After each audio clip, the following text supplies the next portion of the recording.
मैं राहुल त्रिवेदी एक बार फिर से एक नए टॉपिक के साथ और बहुत ही इम्पोर्टेंट टॉपिक के साथ आज हम लोग एक नया चैप्टर स्टार्ट करेंगे, मॉलिक्यूलर इनहेरिटेंस यानी जेनेटिक्स पार्ट 2। और जब भी हम इस चैप्टर के बारे में स्टडी करते हैं तो सबसे पहले वहां पर जो टॉपिक आता है वो होता है डीएनए। तो आज का हमारा टॉपिक होगा डीएनए यानी deoxyribonucleic acid.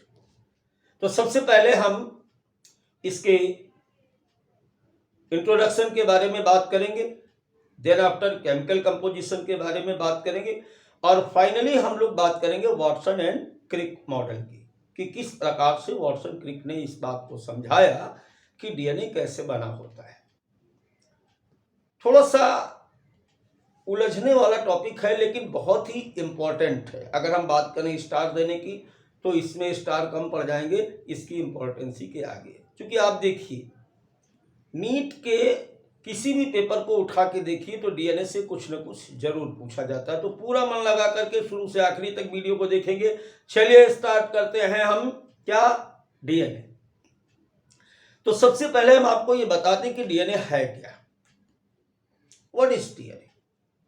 DNA nucleic acid है और जैसा कि आपको बताया गया कि न्यूक्लिक एसिड हमेशा हमारे यहाँ कितने होते हैं, जितने भी ऑर्गेनिजम्स हैं उन ऑर्गेनिजम्स में न्यूक्लिक एसिड दो प्रकार के होते हैं, एक होता है डीएनए और दूसरा होता है आरएनए। तो अगर हम बात करें डीएनए की तो मैंने क्या कहा कि DNA is a type of nucleic acid, right. Organisms में डीएनए के अलावा आरएनए भी न्यूक्लिक एसिड के रूप में पढ़ा जाता है। पॉइंट नंबर 2 की बात करें बेटा तो जेनेटिक मटेरियल्स के रूप में जितने भी हमारे लिविंग ऑर्गेनिजम्स हैं, अगर हम कुछ वायरसेस को छोड़ दें तो सभी में डीएनए जेनेटिक मटेरियल के रूप में संरक्षित होता है, प्रेजेंट होता है। यानी DNA is a genetic material of all living organisms except some viruses. I think my point is clear now कि डीएनए है क्या, डीएनए हमारी बॉडी में किस फॉर्म में पाया जाता है। तो डीएनए क्या है? DNA is a genetic material. DNA is a genetic material of all organisms except few viruses. I think my point is clear now. Point number 3 की बात करें, कई बार यहां से साइंटिस्ट के नेम आते हैं। कई बार क्या आप देख लीजिए 14, 15, 16, 17, 18, 19, 20, 21 कोई भी आप आंसर उठा के देखिए नीट का, एक क्वेश्चन निश्चित तौर पर हिस्टोरिकल अकाउंट से पूछा गया। तो डीएनए को सबसे पहले आइडेंटिफाइड किया फ्रेडरिक मिशर ने 1869 में। यहां पर आप बिल्कुल भी कंफ्यूज नहीं होना, क्योंकि कई बार बच्चे यहां पर वाटसन क्रिक लगा देते हैं। वाटसन क्रिक ने डीएनए का मॉडल दिया बेटा। क्या दिया? मॉडल। आइडेंटिफाइड नहीं किया। तो first identified by Friedrich Miescher. First identified by F Miescher. Friedrich Miescher. कब किया इन्होंने? 1869 में सबसे पहले इसको आइडेंटिफाइड किया गया और आइडेंटिफाइड करने के बाद इन्होंने इसका नाम दिया nuclein and give name nuclein. Give name nuclein. I think my point is clear now. Then after एक अदर साइंटिस्ट आए दूसरे साइंटिस्ट का नाम था Altmann, found this substance to be acidic in nature, और इस एसिडिक नेचर प्रेजेंस होने के कारण ही इसे न्यूक्लिक एसिड कहा गया। मैंने शुरू में क्या कहा था कि is a type of nucleic acid. इसे जो न्यूक्लिक एसिड नाम दिया वो किसने दिया? अल्टमान ने दिया। क्यों दिया? चूंकि ये एसिडिक इन नेचर होता है। तो mister Altmann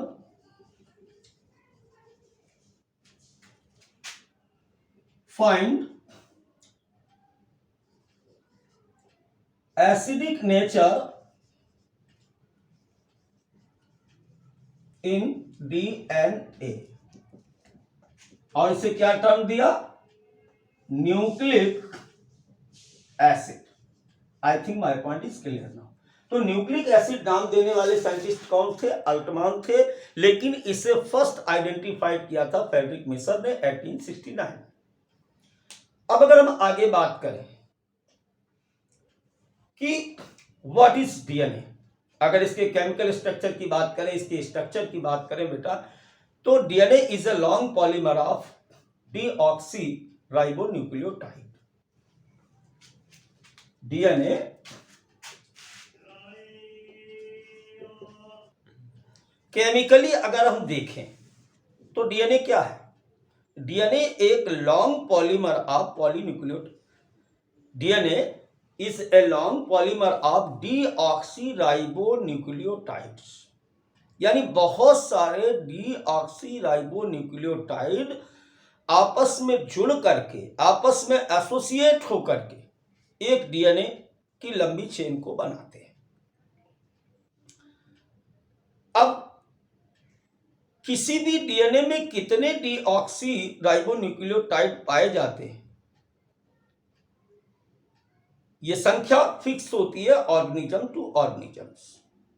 it's mean the length of DNA defined as number of nucleotides.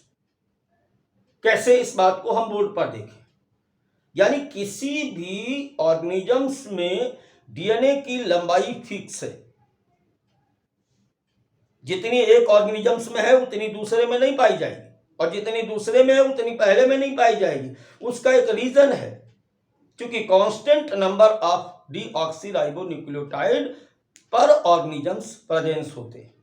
For examples, कुछ लर्निंग पॉइंट आप देखेंगे कि अगर हम बात करें थीटा 174 बैक्टीरियोफेज, जिसमें कि सिंगल स्ट्रैंड डीएनए पाया जाता है, और इसमें 5386 बेस पेयर पाए जाते हैं। यानी जिस ऑर्गेनिजम्स में 5386 बेस पेयर पाए जाएंगे वो कंफर्म है कि थीटा 174 बैक्टीरियोफेज ही होगा।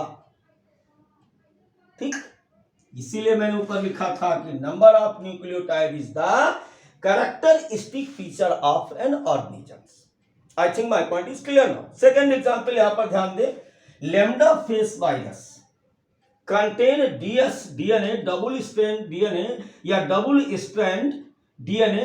कैसा? लीनियर डीएनए इसमें प्रेजेंस होता है, और इसमें बेस पेयर होते हैं 48502, यानी 48,502 बेस पेयर। अगर आपको बेस पेयर पता चल गए, इसका मतलब कांस्टेंट है कि लैम्डा फेस वायरस ही है। जस्ट लाइक ई कोलाई बहुत पूछा जाता है, तो ई कोलाई में कैसा है? डबल स्ट्रैंड डीएनए है, और डबल स्ट्रैंड सर्कुलर डीएनए पाया जाता है, और इसमें बेस पेयर कितने? 4.6 into 10⁶ base pair. Just like in the human case, अगर हमें हैप्लॉइड ह्यूमन सेल्स की बात करें तो इसमें डबल स्ट्रैंड डीएनए है, लीनियर डीएनए है, और ये 3.3 इंटू 10⁹ बेस पेयर कंटेन करता है। अगर डिप्लॉयड में पूछा जाएगा तो जस्ट इसका डबल हो जाएगा, यानी 6 इंटू 6 नहीं, 6.6 इंटू 10⁹ ये कहां पे हो जाएगा? डिप्लॉयड के केस में। आई think my point is clear now. अब हम लोग बात करते हैं स्ट्रक्चर ऑफ पॉलीन्यूक्लियोटाइड चेन की। यहां से क्लास बहुत ही इंपॉर्टेंट हो जाती बेटा, अब गड़बड़ नहीं करना है ना। हाँ, तो जैसे कि अभी आपको एक लाइन ऊपर लिखी हुई थी पीछे हमारे बोर्ड पर कि DNA is a polymer of deoxyribonucleotide. तो इसकी बेसिक यूनिट क्या हो गई? डीएनए की बेसिक यूनिट हो गई न्यूक्लियोटाइड, क्योंकि जब न्यूक्लियोटाइड आपस में जुड़े तभी तो पॉलीन्यूक्लियोटाइड बना। तो सबसे पहले हम ये समझेंगे कि न्यूक्लियोटाइड क्या होता है, फिर इनको आपस में जोड़ेंगे, पॉलीन्यूक्लियोटाइड बनाएंगे, फिर पॉलीन्यूक्लियोटाइड को जोड़ करके हम लोग क्या बनाएंगे? डीएनए बनाएंगे। तो चलिए स्टार्ट करते। तो सबसे पहली बात हमने क्या बताई कि the basic unit of DNA, the basic unit of DNA is a nucleotide, right. अब सबसे पहले हमें क्या समझना है? हमें समझना यह है कि न्यूक्लियोटाइड क्या होता है। न्यूक्लियोटाइड बेटा, अगर हम केवल न्यूक्लियोटाइड की बात करें तो न्यूक्लियोटाइड के फॉर्मेशन में 3 केमिकल सब्सटेंस पार्टिसिपेट होते हैं। क्रमशः अगर हम बात करें तो पहला होता है deoxy ribose pentose sugar.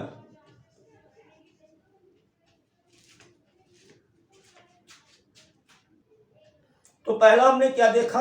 Nucleotide के फॉर्मेशन में जो पहला सब्सटेंस होता है बेटा वो होता है डीऑक्सीराइबोस पेंटोस शुगर। अब दूसरा phosphoric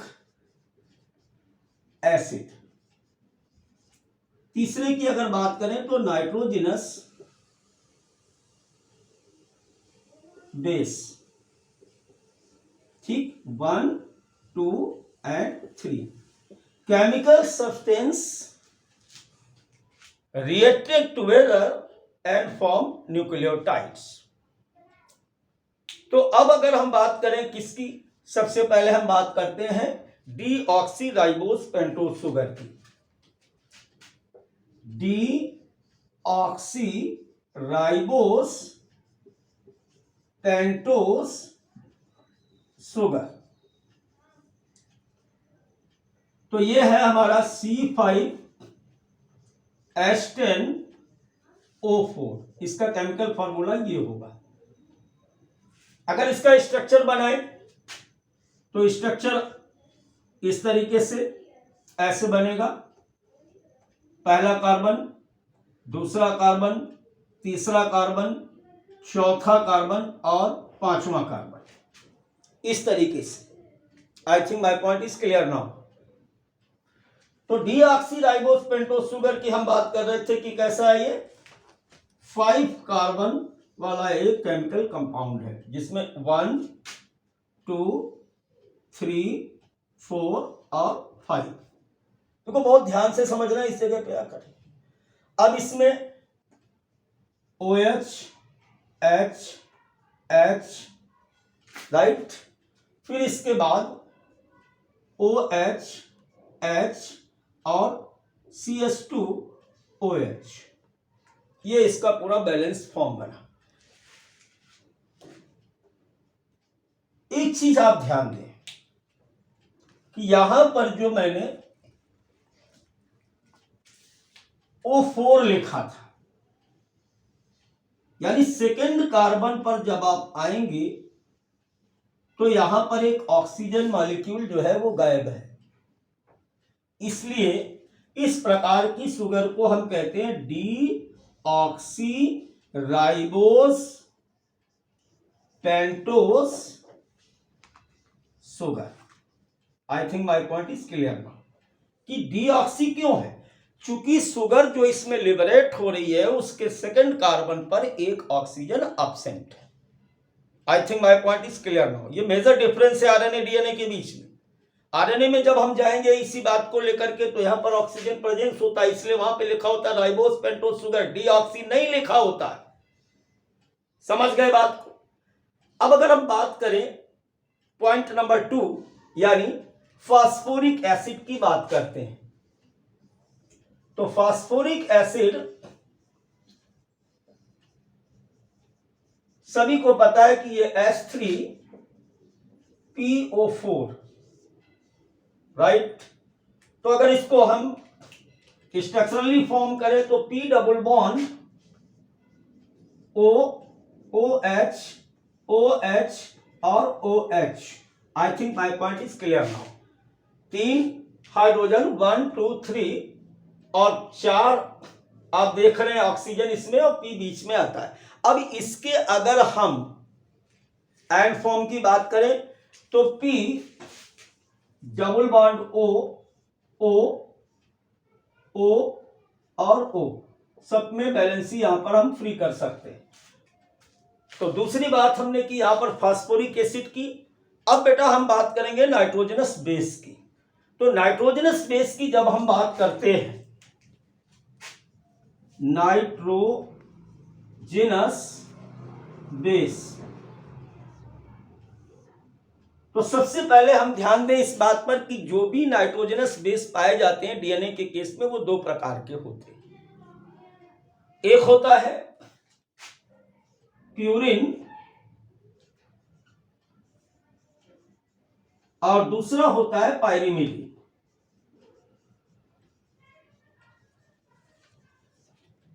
purine and pyrimidine. Purine के बारे में बात करें, देखो अब क्वेश्चन वाली बात करें तो ध्यान दें सबसे पहले प्यूरिन क्या है, ये हेट्रोसाइक्लिक कंपाउंड है, हेट्रोसाइक्लिक कंपाउंड है। दूसरा कैसा है, 9 मेंबर्ड है यानी 9 कार्बन पाए जाएंगे। तीसरी बात ध्यान रखें इसमें, क्या ध्यान रखना है आपको कि डबल रिंग है, डबल रिंग स्ट्रक्चर है। और लास्ट वाली बात हमें बहुत ही इंपॉर्टेंट तरीके से ध्यान रखनी, क्या कि इसमें नाइट्रोजन प्रेजेंस होता है एट 137 कार्बन 1379 कार्बन की पोजीशन पर। तो नाइट्रोजन एट 1379 पोजीशन पे लगा होता है। आई think my point is clear now. दूसरी तरफ अगर हम पायरिमिडिन की बात करते हैं तो पायरिमिडिन कैसा है, इज आल्सो हेट्रोसाइक्लिक,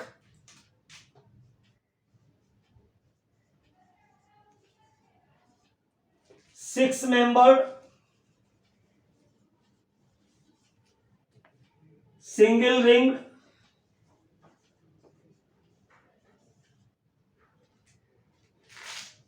और नाइट्रोजन की जो पोजीशन होती है वो हमेशा होती है 1 और 3 कार्बन पे। आई think my point is clear now. अब देखो बेटा यहां पर एक चीज और ध्यान रखो कि जो प्यूरिन होते हैं, प्यूरिन जो होते हैं ये 2 प्रकार के होते हैं। एक होता है एडेनिन और दूसरा होता है ग्वानिन। एडेनिन को हमेशा कैपिटल ए से रिप्रेजेंट करेंगे, ग्वानिन को जी से रिप्रेजेंट किया जाता है। पायरिमिडिन की अगर हम बात करते हैं तो पायरिमिडिन जो होता है बेटा ये होते हैं 3 प्रकार के। पहला होता है हमारा साइटोसिन, दूसरा होता है थाइमिन और थर्ड होता है यूरेसिल। तो जो साइटोसिन होता है कॉमन होता है, common in both DNA and RNA. Thymine only found in DNA and uracil only found in RNA। यानी कहने का मतलब हमारे ये हुआ कि आरएनए के केस में थाइमिन यूरेसिल से रिप्लेस हो जाता है, जबकि डीएनए के केस में uracil replaced by thymine. I think my point is clear now. एक बार फिर से हम बात कर लेते हैं नाइट्रोजनस बेस की। तो बेसिकली नाइट्रोजनस बेस कितने प्रकार के बेटा? 2 प्रकार के, एक प्यूरिन और दूसरा पायरिमिडीन। जो प्यूरिन है ये कैसा है? हेट्रोसाइक्लिक है, 9 मेंबर्ड है। अब ये हेट्रोसाइक्लिक और 9 मेंबर्ड, जरा इसको इस तरीके से भी देख लें आप। ऐसे जब आप इसको देखेंगे तो ये देखिए डबल रिंग हो गया। अब नाइट्रोजन एट 1 3 7 9 पोजीशन, तो 1 3 7 और 9 पोजीशन पे इस पर नाइट्रोजन लगा होता है, राइट। अब एडेनिन हो या ग्वानिन हो, बेसिक स्ट्रक्चर प्यूरिन का यही रहेगा। पायरिमिडीन की बात करें तो पायरिमिडीन कैसा है? 6 मेंबर, ये हो गया, ठीक है। केमिस्ट्री नहीं पढ़नी है हमसे भैया, यहां पर आप ध्यान दें, ऑन्डिंग बॉन्डिंग अपने हिसाब से सेट करेंगे। यहां पर मैं बेसिक स्ट्रक्चर ऑफ पायरिमिडीन की बात कर रहा हूं, हेट्रोसाइक्लिक की बात कर रहा हूं, 6 मेंबर की बात कर रहा हूं, सिंगल रिंग की बात कर रहा हूं, और यहां पर नाइट्रोजन इस तरीके से यहां पे ऐसे लगा होगा,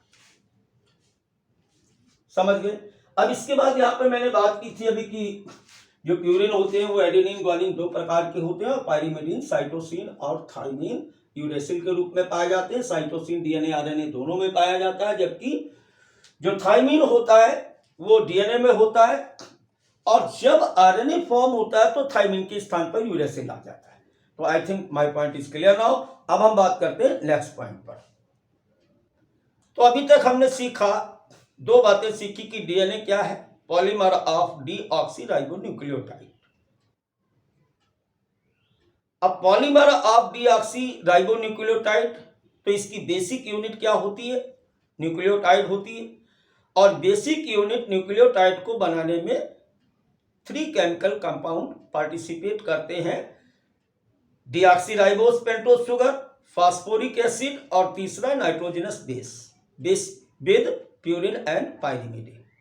अब देखिए यूनिट को हम आपस में कैसे जोड़ें। जैसे हम मान लेते हैं कि किसी मकान को बनाने का जो सबसे छोटा यूनिट होता है वो यूनिट होता है ब्रिक्स। अब इस कई सारी ब्रिक्स को जोड़ने के लिए हम सीमेंट और मोरम का प्रयोग करते हैं, यानी 2 ब्रिक्स के बीच बॉन्डिंग करते हैं, तब एक पॉलीमर यानी एक वॉल तैयार होती है। ठीक इसी प्रकार से न्यूक्लियोटाइड जब दूसरे न्यूक्लियोटाइड से जुड़ता है तो इनके बीच में बॉन्डिंग पाई जाती है, लिंकेज पाया जाता है। तो आइए अब हम बात करते हैं कि डीएनए फॉर्मेशन में कौन कौन से लिंकेज और बॉन्डिंग पाई जाती है। तो बेसिकली इसमें पूरे डीएनए के फॉर्मेशन में 1, 2 और 3 बॉन्डिंग पाई जाती है, लिंकेज पाए जाते हैं। तो पहला होता है हमारा ग्लाइकोसाइडिक लिंकेज, दूसरा होता है फास्फो एस्टर लिंकेज, और थर्ड होता है H बॉन्डिंग और हाइड्रोजन बॉन्ड। तो सबसे पहले अब हम क्या समझें कि ये लिंकेज होती क्या है, फिर हम समझेंगे कि कैसे आपस में लिंक करती है। तो सबसे पहले अगर हम बात करें यहां पर कि ग्लाइकोसाइडिक बॉन्ड की बात करें, नंबर 1 ग्लाइकोसाइडिक बॉन्ड की अगर बात की जाए तो ग्लाइकोसाइडिक बॉन्ड जो होता है, a nitrogenous base is linked to the pentose sugar through an glycosidic linkage to form a nucleoside। हमेशा ध्यान रखें कि जब प्यूरिन लिंक करेगा तो 1 to 9 लिंकेज करेगा, और पायरिमिडीन जब लिंक करेगा तो 1 to 1 लिंक करता है। मैंने क्या कहा अभी कि nitrogenous base is linked to the pentose sugar, ये हमारा पेंटोज शुगर, इस तरीके से पेंटोज शुगर, और ये हमारे पास जो है ये है नाइट्रोजनस बेस, इस तरीके से अभी हमने आपको बताए थे। अब इसके पहले कार्बन के साथ इसका 9 कार्बन इस तरीके से जुड़ता है, तो जिस बॉन्ड के द्वारा जुड़ रहा है उस बॉन्ड को हम कहते हैं ग्लाइकोसाइडिक बॉन्ड। एक बार फिर से हमारी बात को ध्यान से सुनेंगे। A nitrogenous base is linked to the pentose sugar through the N glycosidic linkage. तो यहां पर क्या बन रहा है, एन ग्लाइकोसाइडिक लिंकेज यहां पर बन रहा है। और जैसे यहां पर मैंने क्या बताया कि जब भी शुगर अगर प्यूरिन के साथ जुड़ रही है तो शुगर का पहला कार्बन, फर्स्ट कार्बन जो होगा, और इसका पेंटोज शुगर का 9 कार्बन आपस में एसोसिएट होगा। आई think my point is clear now. अब अगर दूसरी तरफ हम बात करें कि शुगर के साथ यदि यहां पर हम पायरिमिडीन को जोड़ते हैं, तो पायरिमिडीन हमेशा आपको बताया था मैंने कि 6 मेंबर कंपाउंड है। तो इस तरीके से यहां पर इसका भी पहला कार्बन, इसका भी पहला कार्बन, यानी शुगर के साथ जब पायरिमिडीन जुड़ेगा तो यहां पर 1 to 1 एन ग्लाइकोसाइडिक बॉन्ड पाया जाएगा, एन ग्लाइकोसाइडिक बॉन्ड पाया जाएगा। तो आई think my point is clear now. हम सभी लोग इस बात को समझ गए कि ग्लाइकोसाइडिक बॉन्ड क्या होता है। ग्लाइकोसाइडिक बॉन्ड कहां पाया जाता है, कहां पाया जाता है, जब एक एनबी शुगर के साथ जुड़ता है तो एन ग्लाइकोसाइडिक बॉन्ड से जुड़ता है। दूसरा क्वेश्चन यहां पर पूछा जा सकता है कि प्यूरिन में कौन सा होता है, तो हमेशा ध्यान रखें 1 to 9, और अगर पायरिमिडीन के केस में पूछा जाए तो 1 to 1 एन ग्लाइकोसाइडिक बॉन्ड पाया जाता है। अब देखो एक बात बहुत क्लियर यहां पर समझ लें कि शुगर जब भी एनबी के साथ एन ग्लाइकोसाइडिक बॉन्ड बनाती है तो बनता है हमारा न्यूक्लियोसाइड। टाइड नहीं बना, अभी क्या बना, साइड बना। तो चूंकि एनबी कितने हैं, 4, ए, टी, जी और सी, तो किसी भी डीएनए के फॉर्मेशन में सबसे पहले 4 टाइप ऑफ न्यूक्लियोसाइड बनते हैं। आई think my point is clear. अब हम लोग बात करें बॉन्ड नंबर 2, यानी किसकी बात करेंगे, बॉन्ड नंबर 2 में हम बात करेंगे फास्फोईस्टर लिंकेज की बात करेंगे, फास्फोईस्टर बॉन्ड की बात करेंगे।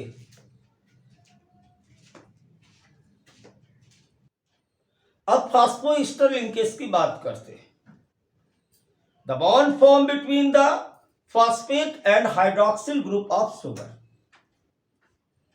फॉस्फेट और हाइड्रोक्सिल ग्रुप ऑफ शुगर के बीच जो बॉन्डिंग होती है उस बॉन्डिंग को हम ईस्टर बॉन्ड कहते हैं।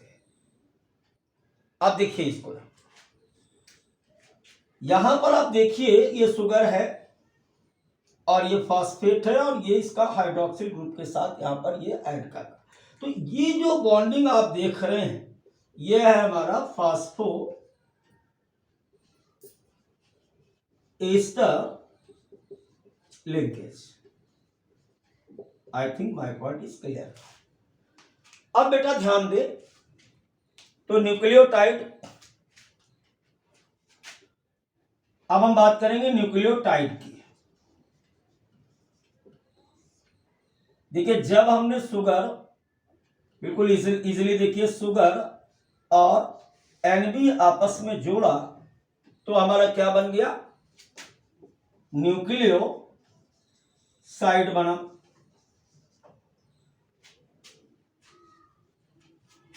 अगर हम इसके साथ फास्फोरिक एसिड जोड़ दें, पहली कंडीशन में हम देख रहे हैं ये कि न्यूक्लियोसाइड कैसे बना। दूसरी कंडीशन में शुगर के साथ एन ग्लाइकोसाइडिक बॉन्ड के द्वारा एनबी जुड़ा और इसमें फास्फोरिक एसिड ईस्टर बॉन्ड के द्वारा जब जुड़ गया तो ये बन गया न्यूक्लियोटाइड। ओके, अब देखो पॉलीमर बनाना है तो जब पॉलीमर बनाना है तो न्यूक्लियोटाइड को आपस में जोड़ें। इस तरीके से हम देख सकते हैं, ऐसे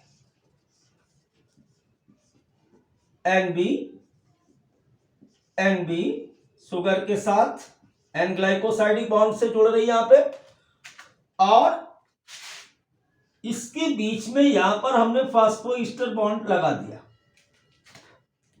अब ये क्या हो गया, दो न्यूक्लियोटाइड आपस में जुड़ गए, इसलिए ये हो गया डाई न्यूक्लियोटाइड।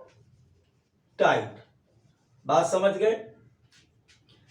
सबसे पहले क्या बना, न्यूक्लियोसाइड बना, फिर क्या बना, न्यूक्लियोटाइड बना। न्यूक्लियोटाइड क्या यूनिट है, फिर यूनिट जब आपस में जुड़ी तो क्या बन गया, डाई न्यूक्लियोटाइड बन गया।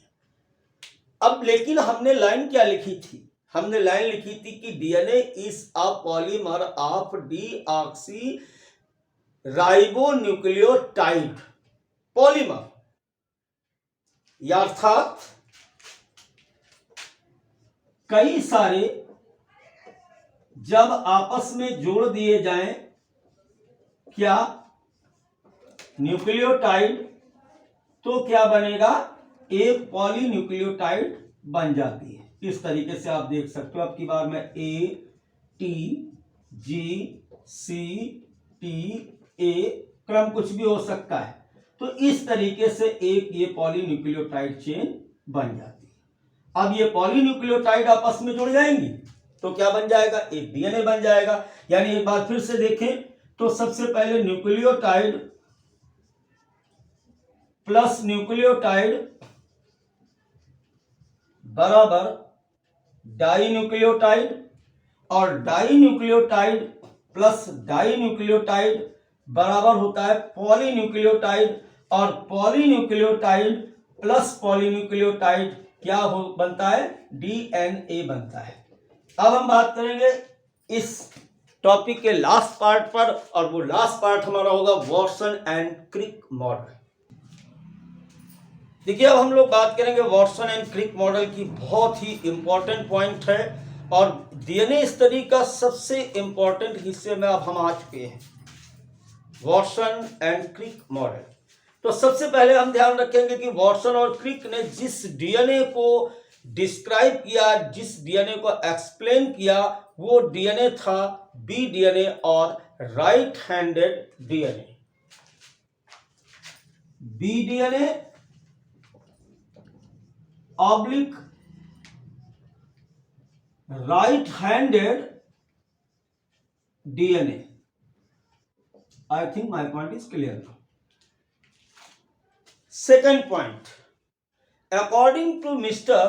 Watson and Crick model, DNA consists of two polynucleotide chain. Point number 1 ध्यान दें, DNA consists of two polynucleotide chain. एक पॉलीन्यूक्लियोटाइड चेन ये है,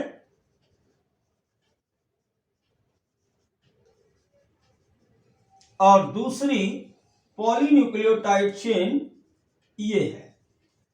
यानी वॉटसन क्रिक ने बताया कि किसी भी डीएनए में दो पॉलीन्यूक्लियोटाइड चेन पाई जाती है, एक और दो। क्लियर हुआ? दूसरा पॉइंट पे ध्यान दें, backbone constituted by sugar phosphate and base projected inside. यानी जो दो पॉलीन्यूक्लियोटाइड चेन हैं, इसमें जो बैकबोन होती है वो इस तरीके से देखेंगे। यहां पर अभी मैंने केवल शुगर और फास्फोरिक एसिड को ही लिया है, ये इसका बैकबोन बनाती है, जिसमें नाइट्रोजनस बेस हमेशा ये ATGC अंदर की तरफ स्थित होते हैं। पॉइंट नंबर 3 की अगर बात करें तो the two chain of DNA run anti parallel fashion with 5 to 3 polarity in one and 3 to 5 polarity in other. अब इसको डायग्राम में देखते हैं। देखिए जिस तरफ 3 कार्बन फ्री होता है, ये 3 कार्बन है, उसके एंड में ये 5 कार्बन यहां पर फ्री होता है। तो एक चेन इसकी 3 to 5 होती है, 3 to 5। दूसरी तरफ क्या होगा, यहां पर 5 कार्बन और ये थर्ड कार्बन, तो इस तरीके से 5 to 3 पोलरिटी होती है, 5 to 3 पोलरिटी। यानी दोनों पॉलीन्यूक्लियोटाइड चेन जो होती है वो एक दूसरे के एंटी पैरेलल पोजीशन पे लगी होती है। इसमें से एक जो होती है 3 to 5 पोलरिटी को शो करती है और दूसरी 5 to 3 को शो करती है। तो इधर भी देख लें कि अगर ये 5 to 3 है, कौन सी, ग्रीन कलर वाली, तो इधर वाली कैसी होगी, 3 to 5 होगी। I think my point is clear now. Once again, the two chain of DNA run anti-parallel fashion with 5 to 3 polarity in one and 3 to 5 polarity in other. अब नेक्स्ट पॉइंट पे बात करते हैं। The base of two strand are paired through hydrogen bond. देखिए वहां पर मैंने दो प्रकार के लिंकेज की बात की थी।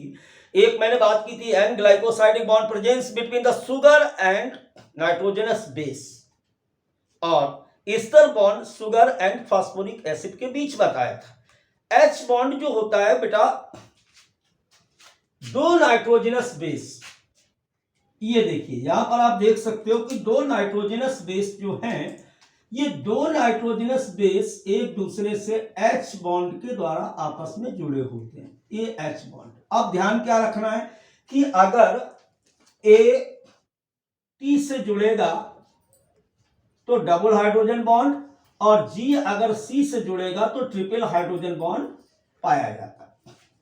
यानी यहां पर अगर हम देखें तो ए टी टी ए जी सी, तो इस तरीके से ये आपस में बॉन्ड बने होते हैं। Next point, the double chain of DNA is helically twisted in a right handed fashion. ऐसे इस तरीके से राइट हैंड फैशन पर दोनों जो हेलिक्स होते हैं एक दूसरे के राइट हैंडेड फैशन में एसोसिएट होते हैं, इसीलिए हम इसको बोलते हैं right handed DNA. According to Watson Crick, फिर से ध्यान दें, each turn of double helix और the pitch of the helix is 34 Nm. It has roughly 10 base pair in the each turn, so helix length is 34 angstrom. यानी एक helix में ये 10 base pair पाए जाते हैं। आप देख सकते हो यहां पर 10 बेस पेयर पाए जा रहे हैं, और एक बेस पेयर के बीच की जो दूरी होती है वो होती है 3.4 एंगस्ट्रॉम, तो यहां पर ये हो जाएगी 34 angstrom. I think my point is clear. Last point की बात करते हैं आज इस वीडियो की। तो in addition to H bond, जो एच बॉन्ड इनके बीच में पाए जाते हैं वो इस हेलिक्स को स्टेबिलिटी प्रोवाइड करते हैं। यानी डीएनए का ये जो डबल हेलिक्स मॉडल है, इसकी जो है स्टेबिलिटी है which is provided by the H bond, hydrogen bond के द्वारा। तो अब हम आशा करते हैं कि आपके सारे क्वेश्चन जो कंपटीशन के या 12th बायोलॉजी के जो सारे क्वेश्चन डीएनए लेवल के थे या इस टॉपिक से हैं, वो सारे क्वेश्चन आपके हो जाएंगे। और अगर आपको ये वीडियो अच्छा लगा हो तो निश्चित तौर पर इसे लाइक करें, कमेंट्स करें, और अगर आप पहली बार हमारे चैनल पर जुड़ रहे हैं तो सब्सक्राइब करें। फिर मिलते हैं एक नए वीडियो के साथ। मैं राहुल त्रिवेदी।